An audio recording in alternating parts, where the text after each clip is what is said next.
तो वो तो भी कर रहा था। जब आपने हीट दी, किनेटिक एनर्जी ज्यादा हुई, प्रेशर ज्यादा हुआ, वो जितना ज्यादा हुआ पिस्टन को उतना ऊपर को उठा दिया, जब पिस्टन ऊपर को उठ के स्टेबल हो गया तो उस वक्त की ये बात है कि वॉल्यूम ज्यादा हो गया है, इंटरनल एनर्जी उसकी कांस्टेंट रही है।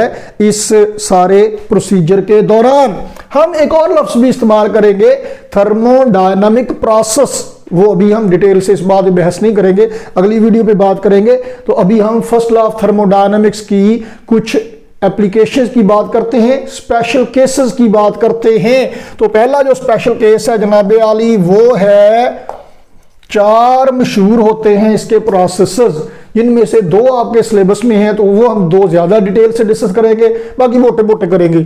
आइसोथर्मल प्रोसेस देखें जी, फर्स्ट लॉ ऑफ थर्मोडायनेमिक्स की जनरल फॉर्म तो ये आपके पास पड़ी है, Q is equal to delta U plus W। तो जनाब इसमें पहला केस है, पहली एप्लीकेशन है इसकी आइसोथर्मल प्रोसेस। आइसो का मतलब है ये सेम, थर्मल का मतलब है हीट, तो आइसोथर्मल का मतलब क्या हुआ, जो कांस्टेंट हीट पे जिसमें इंटरनल एनर्जी कांस्टेंट रहे, यानी जिसमें temperature of system remains constant. इसका मतलब है कि U internal energy remains constant. इसका मतलब है कि अगर इंटरनल एनर्जी कांस्टेंट है तो चेंज इन इंटरनल एनर्जी कितनी होगी, 0। There is no change in internal energy, no change in temperature, तो mean kinetic energy of gas molecules पे भी कोई चेंज नहीं आएगी। तो इसे लिख देते हैं इक्वेशन नंबर 1।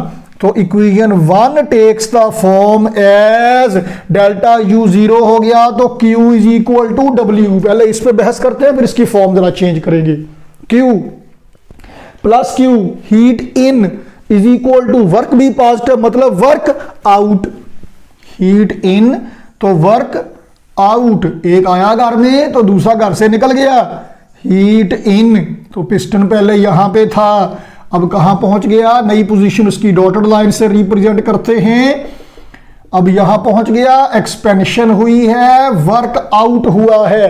ये वही एग्जांपल है जो काफी दिनों से हम डिस्कस कर रहे हैं, काफी वीडियो से हम डिस्कस कर रहे हैं कि जब आपने सिस्टम को हीट सप्लाई की, हीट इन की गई, हीट इन हुई, तो नतीजा क्या हुआ, टेंपरेचर में इजाफा हुआ, इंटरनल एनर्जी में इजाफा हुआ। देखें ना, अब यहां पे भी एम्बिग्विटी आ गई है, आपको अगर कंफ्यूजन हो रही है कि सर जी अभी तो आपने कहा कि इंटरनल एनर्जी में चेंज नहीं आएगी, अब आप कह रहे हैं इंटरनल एनर्जी ज्यादा हुई, तो अभी वो ज्यादा हुई है, अभी सिस्टम स्टेबल नहीं हुआ। अब देखें वो करता क्या है, जो फाइनल उसकी स्टेज होगी उसके मुताबिक कहेंगे कि क्या हुआ है।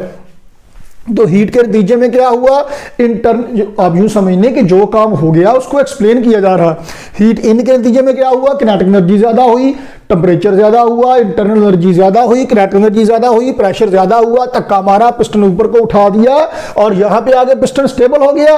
तो फिर से इसका मतलब यह है कि जितनी हीट आपने दी उतना उसने वर्क कर दिया आपको, और नतीजा क्या हुआ कि डेल्टा U 0 रहा। जितनी हीट थी वो सारी की सारी वर्क में कन्वर्ट हो गई, जितनी हीट थी उतना उसने पिस्टन को ऊपर उठा दिया। जितनी किनेटिक एनर्जी ज्यादा हुई थी, प्रेशर ज्यादा हुआ था, धक्का मार के उतना ऊपर को उठा दिया, यहां पहुंच के प्रेशर फिर उतना ही है जितना पहले था। प्रेशर कैसे ऑब्जर्व करेंगे, आप ऐसा करें जैसे हम खड़े हो जाते टेबल पे, ऐसे हाथ रख के खड़े हो जाएं, ऐसे करके आपके हाथ को प्रेशर फील हो रहा है, गैस जो धक्का मारी है पिस्टन को, इस दबाव को आपने चेंज नहीं करना। तो क्या होगा जी, जब किनेटिक एनर्जी ज्यादा होगी, नीचे से प्रेशर ज्यादा होगा, आपका हाथ आहिस्ता आहिस्ता ऊपर को उठता जाएगा क्योंकि पिस्टन ऊपर को उठ रहा है, और आप अपना दबाव वैसे का वैसा रहेंगे। या आप यूं कह लीजिए कि पिस्टन के ऊपर चौंकड़ी मार के बैठ जाइए, अब वो आहिस्ता आहिस्ता ऊपर को उठा के यहां पे आ जाएगा, आपका लोड तो उतना ही है। तो ऊपर से प्रेशर जितना है अंदर से प्रेशर भी उतना ही है, तब ही वो यहां पे इक्विलिब्रियम में है, तब ही वो यहां पे स्टेबल स्टेट में मौजूद है। तो हुआ क्या, जब प्रेशर ज्यादा हुआ था, नीचे से फोर्स लगी थी, तो उसकी सिमत में डिस्प्लेसमेंट हो गया, अब रुक गया। इसका मतलब यह है कि अब वो कांस्टेंट हो गया है, स्टेबल हो गया है। तो जितनी किनेटिक एनर्जी ज्यादा हुई थी, जितनी किनेटिक एनर्जी पहले से ज्यादा हुई थी, उतना पिस्टन ऊपर को उठ गया। अब किनेटिक एनर्जी फिर से पहले वाली है, इंटरनल एनर्जी पहले वाली है, टेंपरेचर पहले वाला है। तो heat in work out, heat इन का मतलब यह है कि एक्सपेंशन हो गई है, सिस्टम एक्सपैंड हो गया है, इसने कोई वर्क किया है। अच्छा, अगर आप कन्वर्सली काम करें, दोनों साइडों पे माइनस लगा दीजिए, इसका मतलब क्या है कि work in negative, heat out negative. जब आप पिस्टन को नीचे को दबाएंगे तो नीचे को दबाएंगे, मॉलिक्यूल्स की किनेटिक एनर्जी पहले से ज्यादा होगी, क्योंकि जगह कम है ना, तो थोड़ी जगह में वो ज्यादा तेजी से मूव करेंगे, कोलिजन ज्यादा होगी, इंटरेक्शन ज्यादा होगी और नतीजे में फ्रिक्शन ज्यादा होगी, टेम्परेचर ज्यादा होगा, इंटरनल एनर्जी ज्यादा होगी, उतना हीट आउट होती जाएगी, हीट उतनी खारिज होती जाएगी सिस्टम से। तो वर्क इन मतलब हीट आउट, जितना आपने सिस्टम पर वर्क किया उतनी हीट उसने एक्सपेल कर दी, जितनी इंटरनल एनर्जी ज्यादा हुई थी, कंप्रेशन के नतीजे में टेम्परेचर ज्यादा हुआ था, उतनी हीट उसने एक्सपेल कर दी और अपना टेम्परेचर, अपनी इंटरनल एनर्जी उसने मेंटेन रखी, वो उसने बरकरार रखी है। लेकिन इसके लिए क्या होगा, क्या होना चाहिए, यह काम हौली हौली होगा, स्लो स्लो होगा, यकदम नहीं होगा। पतरस बुखारी का एक शेर है बड़ा मजेदार कि धीरे धीरे दिल ने दुनिया नई बसा ली और हमें खबर तक ना हुई। आहिस्ता आहिस्ता तब्दीलियां आती रहती हैं।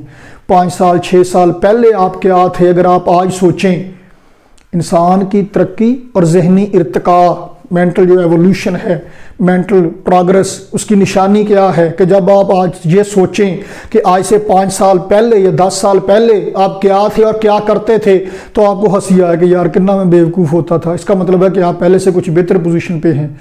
आज मैं अपने आप को बहुत अक्लमंद समझ रहा हूँ जब मैं ये वीडियो रिकॉर्ड कर रहा हूँ, और मुझे लगता है कि मैं बड़ा, क्या बात है जी, मैं बड़ा पढ़ा रहा हूँ। और आज से 5-6 साल के बाद जब मैं वीडियो देखूँ तो मुझे हंसी आ गई, यार कितना मैं, कैसे मैं फुलिश एक्ट किया करता था, कैसे ड्रामे किया करता था। तो इसका मतलब ये है कि अब कुछ तब्दीली आ गई है। अगर आप आज भी 20 साल पहले जैसे हैं नहीं, तो फिर इसका मतलब है कि आप आज भी वहीं के वहीं फंसे हुए। ज़माना नहीं बदलता, आप बदलते हैं, आपकी तबीयत बदलती है, आपकी सोच बदलती है, आप पहले से प्रोग्रेस कर जाते हैं। इसलिए आपको लगता है कि ज़माना बदल गया, क्योंकि आपकी ज़माने को देखने का तरीका आपका बदल गया होता है। अच्छा, बहरहाल तो जनाब स्लो चेंजेस होती हैं जो कि आइसोथर्मल होती हैं। चले मैं यहां पे लिख देता हूं कि स्लो, ओहो स्लो लिखा गया, स्लो चेंजेस आर आइसोथर्मल। हौली हौली देखें होता गया है कि किसी ज़माने में जब मैं नया नया पढ़ाने लगा, 2006 में मैंने पढ़ाना शुरू किया एमफिल कंप्लीट करने के बाद, तो शुरू में प्राइवेट इदारे में पढ़ाना शुरू किया, सैलरी भी कम थी, तो अकेडमी का सेटअप भी छोटा सा था, थोड़े से बच्चे होते थे, थोड़ी सी आमदनी होती थी, तो ठीक था। आहिस्ता आहिस्ता क्या हुआ जी, सैलरी पैकेजेस बेहतर होते गए, स्टूडेंट्स और आते गए, फीसें बढ़ती गई, तो अब पहले से काफ़ी ज़्यादा है। लेकिन इतना महसूस क्यों नहीं होता, क्योंकि आहिस्ता आहिस्ता, रूसी ज़बान का मुहावरा है एक कि जिस घर की छत बड़ी होगी उस पर बर्फ़ भी ज़्यादा गिरेगी। तो जैसे जैसे आपकी आमदनी ज़्यादा होती है, खर्चे भी आहिस्ता आहिस्ता वैसे ही ज़्यादा होना शुरू हो जाते हैं। तो होता गया है कि जैसे जैसे इंटरनल एनर्जी में इजाफा होता है वैसे वैसे हीट भी एक्सपेल होती जाती है, पता ही नहीं चलता। यकदम अगर हो फिर मसला होता है, लेकिन ये रूटीन का कुछ ना कुछ पैसे आते रहते हैं, कुछ खर्च होते रहते हैं, ये रूटीन होती है। अगर यकदम कोई खर्चा ज्यादा आ जाए, उतनी आमदनी ना हो, फिर बैंक से निकलवाने की जरूरत पड़ती है। यकदम पैसे ज्यादा आ जाए, खर्च थोड़ा हो जाए, तो फिर जमा कराने की जरूरत महसूस होती है। रूटीन में कुछ आ गया, कुछ चला गया, कुछ आ गया, कुछ चला गया, थोड़े आ गए, दाल पका ली, ज्यादा आ गया, चिकन पका लिया, उससे ज्यादा आ गया, मटन पका लिया, उससे ज्यादा आ गया, होटलिंग कर ली, तो क्या होगा जी, स्लो चेंजेस आर आइसोथर्मल। क्योंकि हीट इन होगी हौली हौली, जितनी इंटरनल एनर्जी में इजाफा होगा उतना वो वर्क कर देगा। 10 रुपए मिले 10 का काम कर दिया, 20 दिहाड़ीदारों की तरह, 20 रुपए मिले 20 का काम कर दिया, 100 मिले 100 का काम कर दिया, या 100 रुपया दिया गया तो वो खर्च कर दिया, 20 रुपए मिले वो खर्च कर लिए। तो थोड़ी सी इंटरनल एनर्जी में इजाफा हुआ, थोड़ी सी हीट आउट हो गई, तो साथ साथ जितनी चेंजेस आएंगी वो चेंजेस कंपनसेट होती जाएंगी। अगर एक्सपेंशन होगी तो हीट एब्जॉर्ब कर ली जाएगी, कंप्रेशन होगी तो हीट एक्सपेल कर दी जाएगी। लेकिन ये काम होगा Aahista Aahista, slow changes are isothermal, और ये बॉयल्स लॉ है। हाँ, तो स्पेलिंग ही उल्टे लिखी जा रहे हैं, पता नहीं क्या हुआ। तो जनाब ये बॉयल्स लॉ है जो आइसोथर्मल प्रोसेस है, जो कांस्टेंट टेम्परेचर पर होता है। तो इसमें क्या होता है, प्रेशर और वॉल्यूम में इनवर्स रिलेशन होता है कि जैसे जैसे आप वॉल्यूम ज्यादा करेंगे, देखें अब इस बात को एक्सप्लेन करते हैं इस नुक्ता नजर से। यहां पे ये गैस है जी, पिस्टन सिलेंडर सिस्टम है, इसमें आपने इसके ऊपर 3 बट्टे रखे हुए हैं किलो किलो के, तो आपने प्रेशर कम कर दिया, 1 बट्टा उठा लिया, इसमें से प्रेशर कम हो गया, तो गैस के मॉलिक्यूल को धक्का मारना ज्यादा आसान हो गया। क्या हो गया जी, वॉल्यूम ज्यादा हो गया, तो उसका टेम्परेचर कांस्टेंट रहेगा। क्योंकि इस एक्सपेंशन के लिए यहां पे देखिए आपसे कहा गया था कि जब पिस्टन को ऊपर को उठाया जाएगा तो वो हीट को एब्जॉर्ब करेगा। यहां पे हीट एब्जॉर्ब करने की जरूरत नहीं पड़ी, क्यों, ऊपर लोड कम कर दिया गया, प्रेशर कम कर दिया गया, वॉल्यूम उससे ज्यादा हो गया। जो सिस्टम ने वर्क किया, वर्कआउट हुआ, उस वर्क के लिए हीट एब्जॉर्ब करने की जरूरत नहीं महसूस हुई, क्योंकि प्रेशर कम हो कर दिया गया है।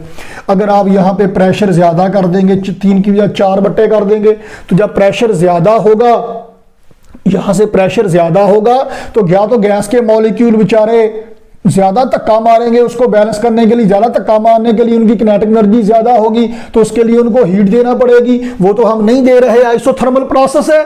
तो जब प्रेशर ज्यादा होगा उतना वॉल्यूम कम हो जाएगा, पिस्टन नीचे को आ जाएगा, तो प्रेशर ज्यादा हुआ, वॉल्यूम कम हो गया, टेम्परेचर उतने का उतना रहा, इंटरनल एनर्जी उतने की उतनी रही, उसमें कोई तब्दीली नहीं आई। तो आप इस तरह से एक्सप्लेन कर लीजिए, या अगर आप इस तरह से एक्सप्लेन करते हैं कि जब आप पिस्टन को धक्का मारेंगे तो अगर उसकी इंटरनल एनर्जी में इजाफा होता है तो वो हीट एक्सपेल कर देता है, पिस्टन को ऊपर को उठाएंगे, इंटरनल एनर्जी में कमी आती है, उसके नतीजे में क्या होगा जी, वो हीट एब्जॉर्ब कर लेगा। यानी अगर हीट एब्जॉर्ब करने की जरूरत पड़ेगी तो करेगा, एक्सपेल करने की जरूरत पड़ेगी तो करेगा, वॉल्यूम ज्यादा होने की जरूरत पड़ेगी करेगा, वॉल्यूम कम करने की जरूरत पड़ेगी करेगा, टेम्परेचर में तब्दीली नहीं आने देगा।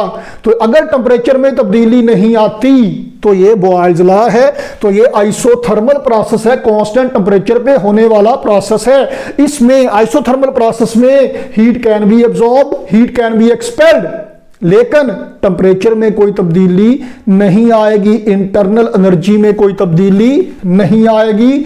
तो इसकी PV diagram, pressure volume diagram कैसी बनेगी, ऐसे करके बनेगी। इसे कहते हैं आइसोथर्म, ये जो कर्व है इसे क्या कहते हैं, आइसोथर्म, कांस्टेंट टेम्परेचर पे होने वाला ये प्रोसेस है। तो जनाब आगे चले, आगे जनाब इसका दूसरा केस आने वाला है, एडियाबैटिक प्रोसेस जी। तो जनाब मैं इसको अब मैं पिस्टन सिलेंडर सिस्टम नहीं बनाऊंगा, ये मैं यहां पे लिखा रहने देता हूं ताकि साथ ही साथ लिखा होगा, कंपैरिजन करना जरा आसान होगा। दूसरा है जनाब, तो आपने अभी तक ये देखा बेटा जी कि slow changes are isothermal changes.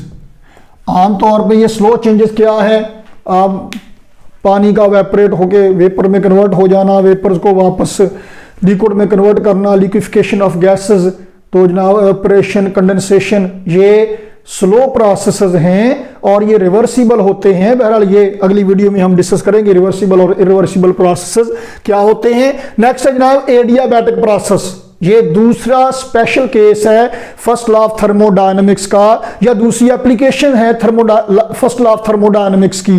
ये क्या कहता है, ये है जनाब रैपिड चेंजेस, रैपिड चेंजेस और एडियाबैटिक, तेजी से होने वाला जो प्रोसेस है वो एडियाबैटिक है, जल्दी में किए गए फैसले, इरिवर्सिबल, इनको वापस नहीं लाया जा सकता। तो जनाब एडियाबैटिक प्रोसेस में क्या होगा, नो हीट एंटर्स और लीव्स द सिस्टम, सिस्टम में कोई हीट ना तो एंटर होती है ना सिस्टम से बाहर निकलती है। क्यों, या तो उसका अंदर दाखिल होने का या बाहर निकलने का रास्ता रोक दिया जाता है, या फिर रास्ता होता है लेकिन उसे इतना मौका ही नहीं मिलता कि वो अंदर आए या बाहर जाए, या मौका नहीं मिलता या रास्ता नहीं मिलता। तो जनाब आली इसमें क्या है, Q is equal to heat in heat out, ये जीरो। तो first law of thermodynamics equation 1 takes the form as क्या, 0 is equal to delta U plus W। तो there can be two possibilities, क्या W is equal to minus delta U या minus W is equal to delta U। तो दोनों पे बारी बारी बहस करते हैं। चलिए जगह है थोड़ी सी, पिस्टन सिलेंडर सिस्टम बना ही लेते हैं। लो जी, तो हीट तो अंदर एंटर नहीं होने देनी। अब उसके लिए क्या करें, दो तरीके हैं जिनसे आप ये डिसाइड कर सकते हैं कि आपने किस तरह से हीट को अंदर या बाहर आने जाने से रोकना है। There are two possibilities. क्या करें, पहली पॉसिबिलिटी क्या है, सिस्टम को रखें थर्मल रेजर्वायर पे। ये सिर्फ सिंबॉलिकल है, असल में ऐसी कोई स्टैंड नहीं है जिस पे रखना है। रेजर्वायर का मतलब क्या होता है, भांडा। थर्मल रेजर्वायर किससे कहते हैं, ये जो थर्मस फ्लास्क है, थर्मोस चाय पाने वाला, उसमें क्या होता है, गर्म शाय गर्म रहती है, ठंडी शाय ठंडी रहती है। क्यों, क्योंकि नो हीट एंटर और लीव द सिस्टम। डबल तय में बना लेते हैं। आइसक्रीम बेचने वाले गली मोहल्ले में फिरते हैं, उसके ऊपर बोरी लपेटी होती है। बर्फ बेचने वालों ने ऊपर बोरी डाली होती है, बर्फ का ब्लॉक तूड़ी में दबा दिया जाता है। क्यों, ताकि नो हीट कैन एंटर और लीव द सिस्टम। उसको थर्मली आइसोलेट कर दिया जाए। Thermal reservoir is used to thermally isolate. इससे पहले मैकेनिकली आइसोलेट किया था चैप्टर 3 में, isolated system. No force can enter और लीव द सिस्टम। यहां पे नो हीट कैन एंटर और लीव द सिस्टम। ये थर्मली आइसोलेटेड सिस्टम है। तो क्या करना है जनाब इसको, मसलन अब फ्रिज की देखें दीवारें उसकी कैसी होती है, मोटी मोटी। आइसोलेट किया होता है, पानी वाली टैंकी डबल लेयर में बनाई जाती है, बीच में वो थर्मोपोर की शीट्स या ऐसी कोई बूरा वगैरह लकड़ी वगैरह भर दी जाती है ताकि उसको थर्मली आइसोलेट किया जा सके। और रजाई में जो लोगड़ होता है, कॉटन होती है जो फूली हुई होती है या पोलिएस्टर होता है, उसका मकसद क्या आता है कि उसके अंदर एयर मॉलिक्यूल ट्रैप हो जाएं, बाहर वाले अंदर ना आ सके, अंदर वाले बाहर ना जा सकें और थर्मली आइसोलेट हो जाएं। जो अब सर्दियों में रजाई लपेट के बैठ जाते हैं, अंदर से कहीं रजाई बड़ी गर्म की हुई है, थर्मली आइसोलेट किया हुआ है। अच्छा, कम टू द पॉइंट, क्या करें अब, पिस्टन को जोर से ऊपर को उठाएं ऐसे, चलो हौली हौली चौक लो। थर्मली रेजर्वायर पे रखा हुआ, थर्मल रेजर्वायर पे रखा हुआ है, थर्मली आइसोलेट किया हुआ है। जब आप पिस्टन को ऊपर को उठाएंगे तो क्या होगा जनाब, वॉल्यूम ज्यादा होगा, एक्सपेंशन। एक्सपेंशन के नतीजे में क्या होगा, मॉलिक्यूल दूर दूर हटेंगे, कोलिजन कम होगी, इंटरनल एनर्जी में कमी आएगी। पिस्टन को ऊपर को उठाया, एक्सपेंशन। एक्सपेंशन का मतलब क्या है, वर्क आउट। एक्सपेंशन का मतलब क्या है, work out.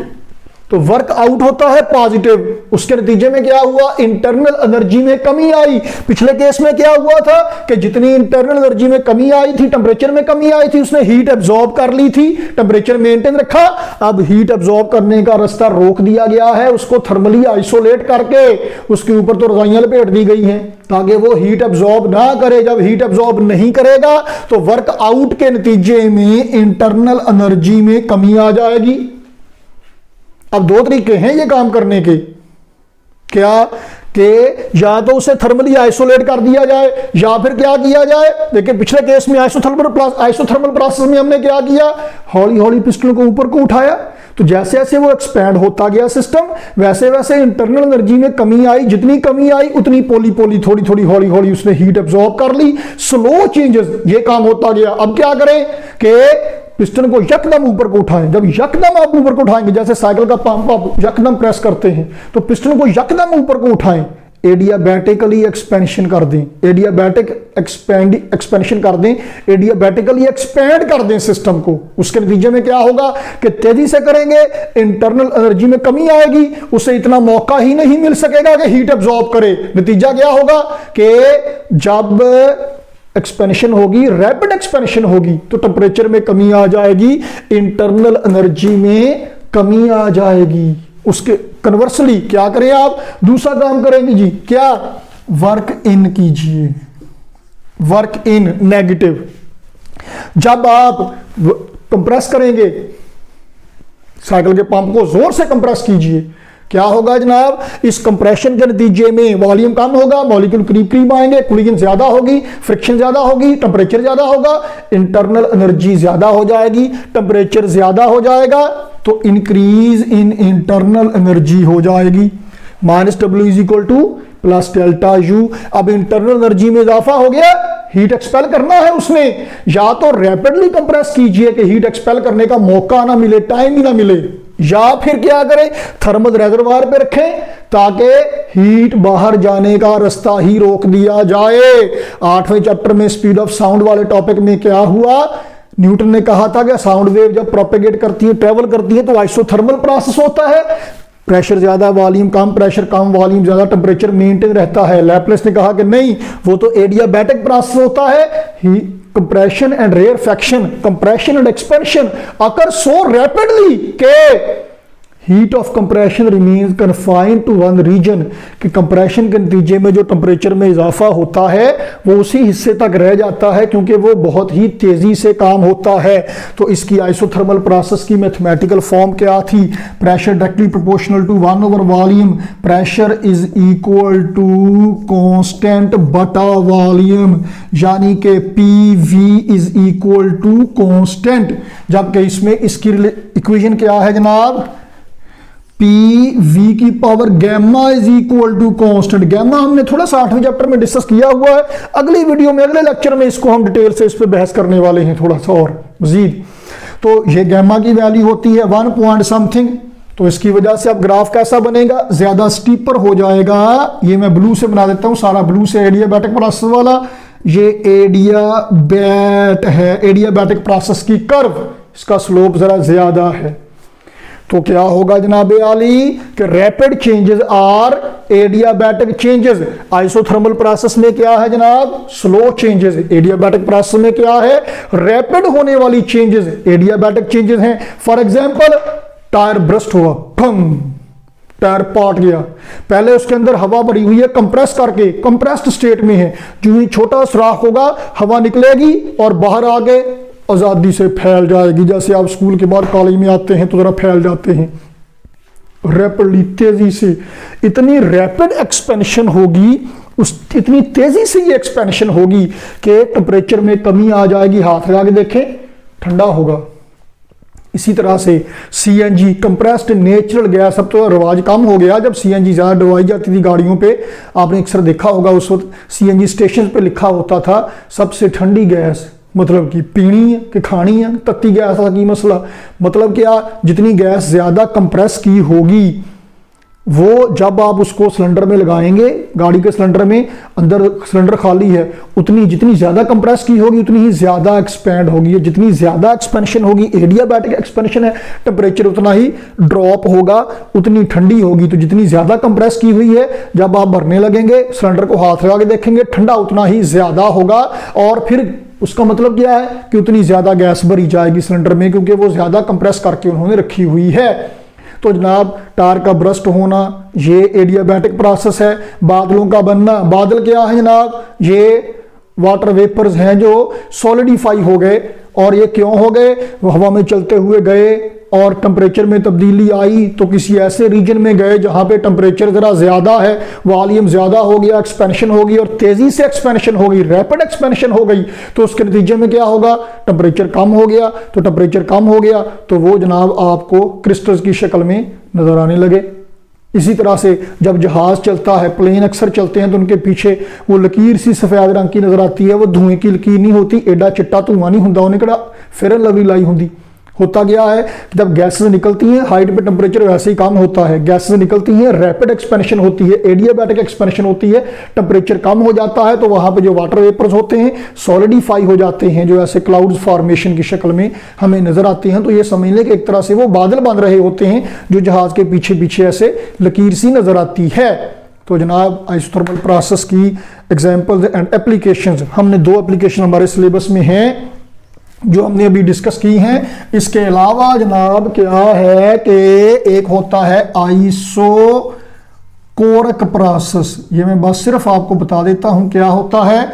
Volume constant, volume constant का मतलब क्या है कि इसमें नो वर्क, वर्क जीरो होता है। इसके अलावा एक होता है आइसोबारिक प्रोसेस, प्रेशर का यूनिट होता है बार, वहीं से ये लफ्ज आया है। आइसोबारिक प्रोसेस में प्रेशर रिमेन्स कांस्टेंट। तो ये स्पेशल केसेस हैं कुछ जिनको मजीद भी डिस्कस किया जाता है या किया जा सकता है, लेकिन हमारे सिलेबस में आइसोथर्मल और एडियाबैटिक ही हैं जिनको हमने डिस्कस कर लिया है। तो अगली वीडियोस तक के लिए इजाज़त दीजिए जी, अल्लाह हाफिज़।